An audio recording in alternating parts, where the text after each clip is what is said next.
Hi everyone, back in the room. Nice to see you all again. If you could raise your hand to your laptop now.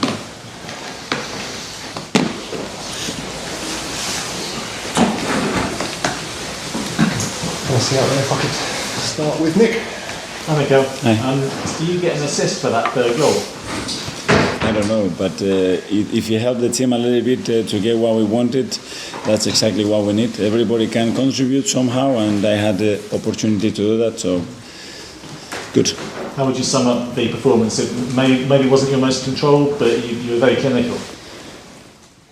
I summarized with the first minute of the game, that in the first minute we could have been 1 and down.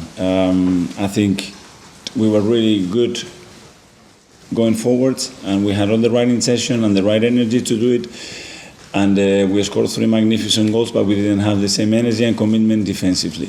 And when that happens, to win a game for home, you're going to suffer, and that's what we suffered today, because defensively we didn't have the right structure, we didn't detect with enough urgency the moments where they could activate certain spaces that we knew, and that's why we suffer.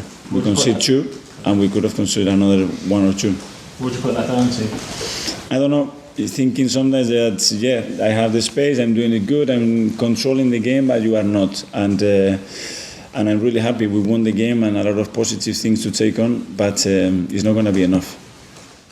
Mikel from Haters at back. Hi Mikel. You looked quite angry after scoring that second goal, when everyone was celebrating, you called people over and you were quite animated. What were you telling them then? Because I didn't like how we were controlling the game, and we were allowing spaces against a team that if we kept allowing this, we were going to suffer, and I knew that, and we had to put that right. And we did it for certain periods, and then in the last 25 minutes of the game, we lost it again, where we have to show now that maturity and that understanding, and show the capacity to control the game how we want it. That 3-1, after we have to make 300,000 passes in the opponent's half, and when they have the right moment to come at us, then we can attack them. And we didn't do that, and the game was open, and you could have the feeling that the game was open right till the end. Still an important win, back in the top 4 games in hand. Which players particularly impressed you today? You know, I don't like to highlight players. I think you could see the contribution on the goals, who was involved, which they were key. But it's about the team. Sometimes when you don't have enough to win the match, it's about what they have between them that gets you an edge to somehow win the match. And this is what I like. I like the team. The understanding that Saka and Odegaard in particular are starting to develop seems really exciting. Could you just talk a little bit about that? I think it's between them. I think the way the game flows, the way we attack, how we adapt our position relating to each other, how we move the ball, the speed of that movement, the timing of it, it's much better. The position that we get, the threat and the sense of having the capacity to create chances that we have, it's much better, and we have to keep developing that. Are we seeing maybe the benefit of the time you had in Dubai and the weeks that you've had to be able to work with players on the training ground to develop that? Probably it can be one thing. It can be that obviously now they've been playing together and consistently for longer periods, which is very much needed, so the understanding is better, they trust each other better, they understand when to do what in relation to what the opponent is doing, so this is good. The more they play together, I think the better they will understand. It's simple. We've still a couple more. Simon Collins.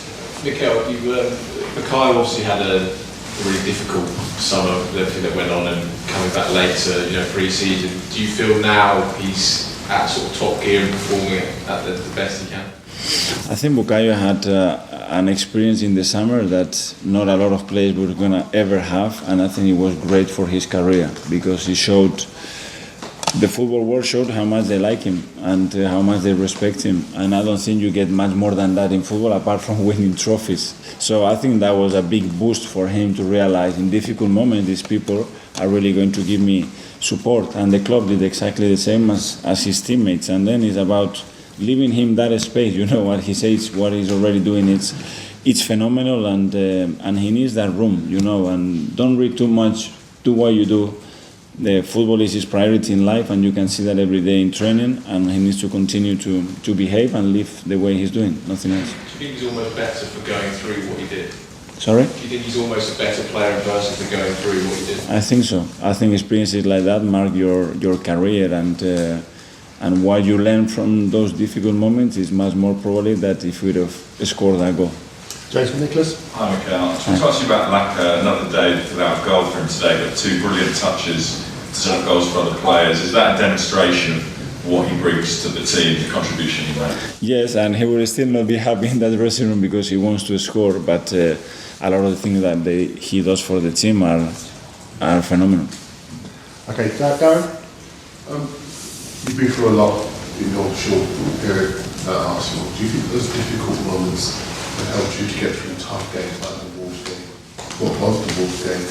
And even the tricky moments in this? I always believe that if you understand those difficult moments like a sign to do something with your life or to understand better the purpose of why you are where you are, I think they can help you a lot. And this is what I try to do when I have a problem, when I have a situation, try to understand that it's happening for a reason and not because it's me and I am everything happens to me. No, it's not the case. It happens for a reason, and what you're going to do about it, and that's how I try to approach it. And very quickly, how do you see the top 4 race? It seems to be a bit of snakes and ladders. To be fair, I don't like to look at the table a lot because we have games in hand.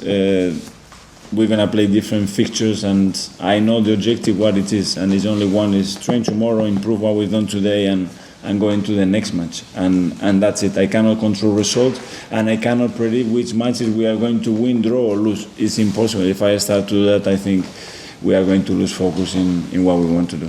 And finally, we'll go to Matt. Mikel, also I wanted to ask about Laka. Do you think he's playing as well as he's played in an Arsenal shirt, and would you like to keep him? I know he's out of contract, but would you like I don't know. I think he's had really good moments in terms of goal scoring record, probably better than what he's now. For what we ask him, for what I ask him, and the contribution that I need him from the team, I think he's doing really, really well. And is there a case would you like to keep him? There is a case. I said to you, at the end of the season, when we know where we are, we will sit down with those 3 players, and between all of us, we will decide what we do to move forward. Thanks, guys. See you soon. Thank you.